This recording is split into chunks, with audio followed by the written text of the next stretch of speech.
8h26 en ce vendredi 7 février. Ça faisait quand même un petit bout qu'on n'avait pas eu de ces nouvelles, en tout cas en personne, avec nous en studio, et on tient énormément de un à cette personne-là et de deux à avoir de ces nouvelles dans ce qui se passe dans sa vie au quotidien. C'est quelqu'un que je considère maintenant comme une amie qu'on a appris à connaître au fil et au cours de surtout la dernière année. Émilie Arsenault, vous l'avez déjà entendu à quelques reprises ici à Reg Against le matin. On a souvent parlé de sa triste histoire, entre autres sa situation, la tragédie et toute l'histoire de la réforme du programme d'indemnisation des victimes d'actes criminels, donc l'IVAC.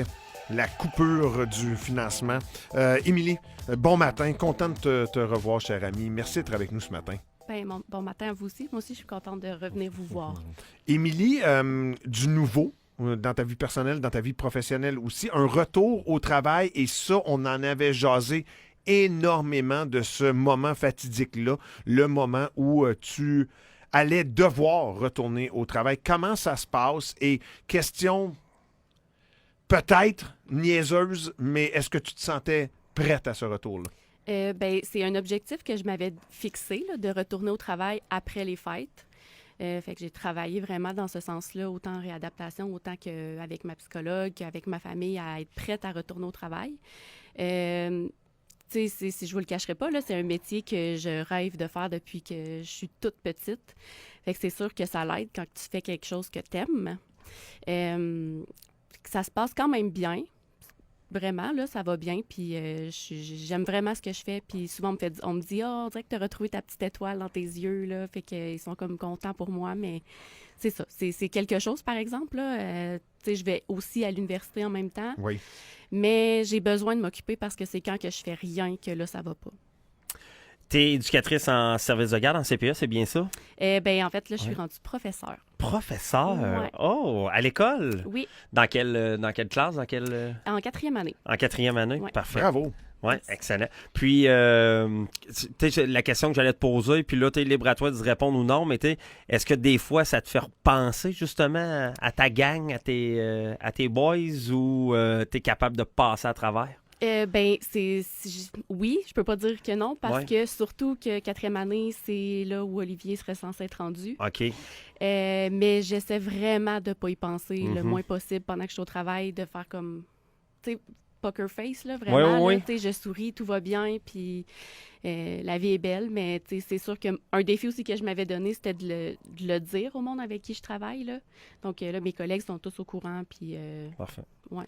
Un petit rappel, juste vite, un petit rappel pour les gens là, qui ne seraient peut-être pas... Tu sais, je voulais pas aller en long, en large avec le passé et l'histoire, mais juste remettre en contexte pour ceux et celles qui n'auraient pas suivi ça, qui ne connaissent pas l'histoire, qui n'auraient pas déjà entendu Émilie dans notre émission. Émilie, c'est la mère de cette tragédie-là, du meurtre tragique là, à Wendake, de ces deux enfants là, aux mains de leur père. Donc, je voulais juste remettre ça en contexte pour placer... Une chose est sûre, Émilie, moi je te félicite parce que les étoiles dans les yeux, je les ai vues quand je suis allé te chercher dans l'arbre. Oui, J'ai je trouvé les ça... ai vus quand t'es rentré en studio. Ah ouais, j'ai vraiment trouvé ça cool. Bravo, franchement, d'être capable d'avoir cette candeur-là dans l'épreuve que tu vis. Je te félicite grandement, tu m'impressionnes. Ben merci. Émilie, je te laisse nous présenter parce que tu n'es pas seule ce matin à l'émission. Tu nous as amené de la belle visite. Je te laisse la présenter. Oui, j'ai amené avec moi une personne qui préfère rester anonyme. On va l'appeler Heidi. Heidi, OK. Donc, dans le fond, IVAC, on le sait, la loi elle a changé. Maintenant, il y a des coupures. Après 3 ans, tu n'as plus le droit à tes indemnités. Moi, j'ai la chance d'avoir été prolongée d'un autre 3 ans, mais ce n'est pas le cas de tout le monde. Donc ici, j'ai Heidi avec moi qui va être coupée le 6 mars. Le 6 mars. C'est ça. Donc, je voulais apporter quelqu'un qui va vivre pour vrai. C'est quoi être coupé très prochainement, là. Puis c'est pas tout le monde qui va venir en parler parce que la détresse, elle est là. C'est vrai. Il y en a qui sont déjà coupés, puis ça va pas. Ils se sentent pas capables de venir en parler. Donc, j'ai Heidi avec nous qui se sent prête à venir dénoncer le fait qu'elle va être coupée le 6 mars. Heidi, merci d'être là de 1. Et de 2, est-ce que tu voudrais nous raconter ton histoire? Oui, ça va me faire plaisir. Merci à vous pour l'invitation. Dans le fond, mon nom, c'est Heidi. J'ai 23 ans et demi. Dans le fond, moi, j'ai un grand vécu avec de nombreuses séquelles. Dans le fond, j'ai été agressée sexuellement par mon premier beau-père et mon deuxième beau-père. Donc, ça a commencé à l'âge de 4 ans. Je me rappelle encore très bien de l'événement. Je ne veux pas rentrer trop dans les détails non plus. J'ai été aussi battue par le deuxième et mon troisième beau-père ainsi que la conjointe de ma mère. Ma mère qui, elle, m'a forcé à écouter Aurore l'enfant martyr à l'âge de exactement dans le coin de 10 ans pour me montrer c'était quoi la souffrance parce que je dis maman, je suis tannée de me faire martyriser. Fait qu'elle m'attachait une chaise, elle me forçait à écouter Aurore l'enfant martyr puis j'avais du tape autour de la bouche pour voir c'était quoi Aurore l'enfant martyr pour comparer ce que je vivais. Mais le plus dur dans tout ça, c'est vraiment été lorsque j'ai été abandonnée par la DPJ alors que j'avais fait mon propre signalement en novembre 2018 parce que j'ai dit à la DPJ que je voulais quitter ma demeure parce que je sentais que j'allais mourir, que ma vie approchait. J'ai frôlé la mort le 22 décembre 2018 parce que j'ai dit à ma belle-mère « touche-moi plus ». T'as pas l'affaire à me toucher, t'as pas l'affaire à me regarder me laver, t'as pas l'affaire à me filmer. T'es pas ma mère, c'est pas toi qui vas me donner des ordres. À me ramasser dans mon lit, à me garrocher à terre, puis elle s'est mise à m'étrangler vraiment à mort, assez que le cœur me pompait dans la tête, je pensais qu'elle allait exploser. Je voyais du noir avec des blancs, puis j'allais donner mes derniers souffles quand que ma mère elle a regardé sa conjointe. Elle est arrivée, elle me dit « OK, ça suffit, lâche-la, j'ai pas le goût de finir en prison ». Quand je suis arrivée pour la dénoncer à la DPJ, ben, il me croyait pas plus. Là, le plus beau cadeau, ça a été que ma mère a pu me faire. C'était celui de me dire de quitter la domicile parce qu'elle a appris que je voulais quitter. Ça a été le plus beau cadeau qu'elle m'a offert. Mais le plus dur dans tout ça, c'est que je vis avec d'énormes séquelles, des diagnostics qui ne sont pas fondés sur des tests, mais fondés selon ce qu'ils pensent, comme mon TPL, ou que ce soit pour les problèmes respiratoires, on pense que c'est de l'asthme. Pour ce qui est de mes chocs électriques, parce que j'ai 2 types de chocs électriques. Le premier, que je peux avoir un engourdissement avec des sentiments de fourmis dans les jambes et dans les bras, comme un éclair qui me passe comme ça. Puis mon ami qui me regarde avec mes écoutes présentement a déjà eu un événement où il était avec moi, j'avais un autre choc électrique, mais sans engourdissement à ce coup-là. Puis je me rappelle encore, elle a eu la peur de sa vie. J'avais perdu connaissance, j'avais arrêté de respirer, j'étais plus consciente pendant 1 minute, puis j'étais rendue raide, j'étais au téléphone. Puis juste m'enlever le téléphone, ça y a tout pris. Puis moi, quand j'ai repris connaissance, je le savais pas que j'avais perdu. Puis là, j'étais comme, comment ça que t'as mon téléphone? J'étais au téléphone en train de parler, puis je cherchais, je comprenais pas. Mais le plus dur à accepter, c'est vraiment le fait que j'aille me manquer proche de mourir, la DPJ, la négligence. Je me bats aujourd'hui pour essayer d'avoir mon indemnité parce que ma demande avait été faite avant la nouvelle loi, mais acceptée après la nouvelle loi. J'essaie aujourd'hui de me battre avec la nouvelle loi pour essayer d'obtenir peut-être 2 ans supplémentaires pour enfin de retourner travailler, soit le retour au travail avec indemnité pour ceux qui ont de la difficulté, ou sinon le retour à aller aux études pour essayer d'obtenir le 2 ans. Le plus dur, c'est qu'au quotidien, j'ai eu un accident de travail auquel j'ai dû subir 2 opérations à la jambe. Aïe, OK. Je suis encore présentement en réadapte. Je suis une psychologue au moins 1 fois par semaine avec tout le lourd passé que j'ai par-dessus moi. Je vis avec la honte, la culpabilité, la tristesse, la colère, tout ce qu'on peut pas imaginer. Puis derrière mon sourire, on peut... derrière mon sourire se cache une femme blessée, détruite, qui, malgré tout, essaie de rester forte. Wow. Ton témoignage me crie sur le cul. Là. C'est Heidi, ça, je tiens à le dire, de 1. De 2, parce que j'essaie de me faire une tête dans tout ça, dans le processus de prestation et d'indemnisation. Pour bien comprendre, Heidi, en ce moment, tu as des prestations, tu as une aide financière, oui. Mais ça va être coupé. Je suis avec l'IVAC présentement. Je vais être coupée le 6 mars prochain, qui s'en vient vraiment très bientôt. Dans moins d'1 mois, je vais le perdre. Présentement, on n'est pas dans la certitude que je vais pouvoir conserver mon indemnité. Donc, il va peut-être falloir que je tombe sur l'aide sociale et c'est pas avec l'aide sociale que je vais être capable de survivre avec le faible revenu. Puis dans ma condition de ma santé, il n'y a aucun employeur qui est capable de me garder parce que je perds connaissance, je tombe ou j'ai des grosses douleurs abdominales. toute chose, les employeurs peuvent pas me garder. J'ai déjà essayé un employeur qui m'avait laissé ma chance, puis ça n'avait pas marché. Heidi, premièrement, bravo pour ton courage. Félicitations d'être encore là. Je peux pas croire qu'une personne a vécu tout ce que tu as vécu. C'est vraiment abominable. Ça me touche au plus haut point. Là, tu as bien mentionné que tu avais fait ta demande avant l'arrivée de la loi, mais que la réponse a été après l'arrivée de la nouvelle loi. Est-ce que ça peut être quelque chose qui joue en ta faveur, le fait que ta demande était faite avant la nouvelle loi? Donc, normalement, tu devrais être dans des clauses dérogatoires comme Émilie? Malheureusement, non.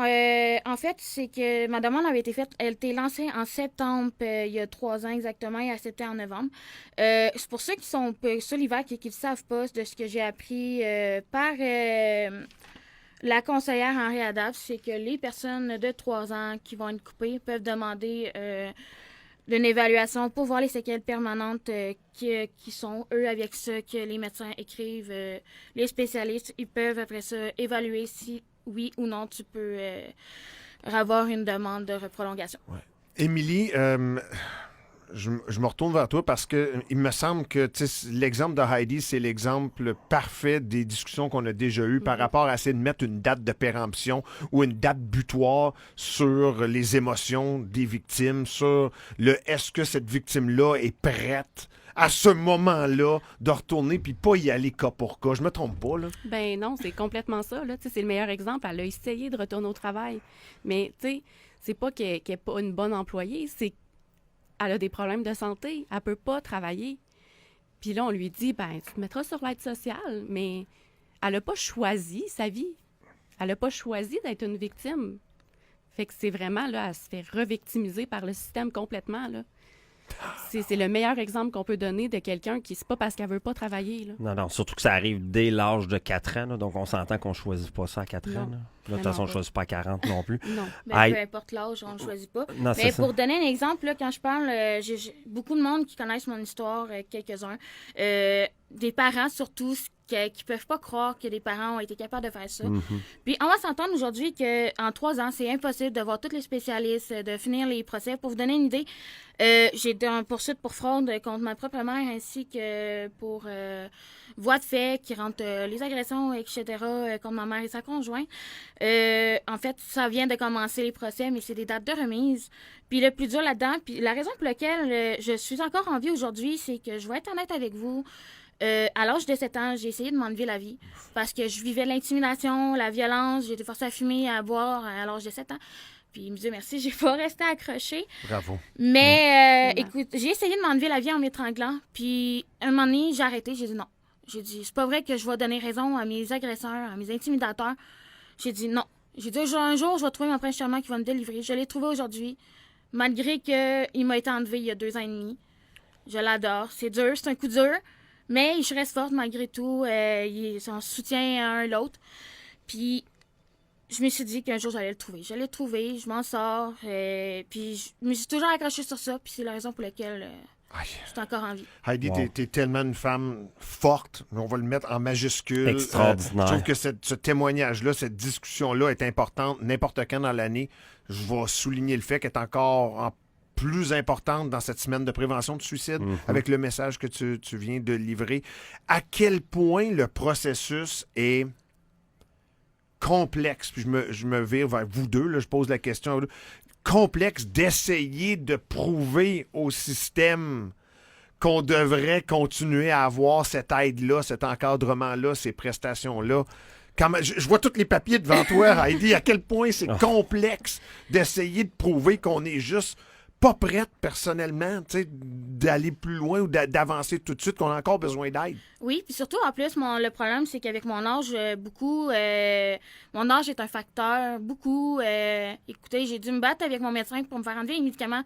J'étais rendue avec pas loin de 15 médicaments différents. Les médicaments les plus forts, je réussis à passer par-dessus, puis ce qu'ils voulaient essayer, c'était de me remonter la dose, m'augmenter, mettre un autre médicament pour essayer que je réussisse à passer par-dessus, puis je réussissais pas. Puis pour eux, ils pensent que la meilleure solution, c'est « OK, on va te donner des médicaments, puis retourne travailler ».